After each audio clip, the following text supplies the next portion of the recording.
ำได้หรอกทำใจดียังไงน้องสาวตีห้าครับตีห้าปีไหนม้วนบ่หนังมึงก็เข้าข้างแต่ไอ้หาโอ้ยบ่หนังฝรั่งจังม่วนแน่เนาะเอาพูดบ่เป็นเรื่องสองบ่หนังใช้ได้เลยเรื่องที่สี่เรื่องที่สี่โอ้หนังยาวหนังยาวน้องเบิ่งพักนอกจากเรื่องชู้สาวแต่บักไก่เป็นคนดีไม่มีเรื่องเจ้าชู้ยังไงน้องสาวเนี่ยคนเลือกคนไม่ผิดหรอกชู้สาวหรอวะแม่ครับเรื่องเดียวที่มันยอมไม่ได้จากบ้านใดสุดท้ายบ้านใดบ้านพ่อพัน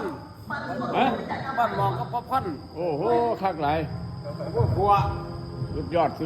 แม่บ่ครับแม่บ่ยังเป็นงูอยู่หมู่ทุกเขาแก่ไงเฮาไปไสล่ะเรานอนอยู่หุ่นบ่ครับข้าพเจ้าถือศีลในวันนี้ครับข้าพเจ้าถือศีล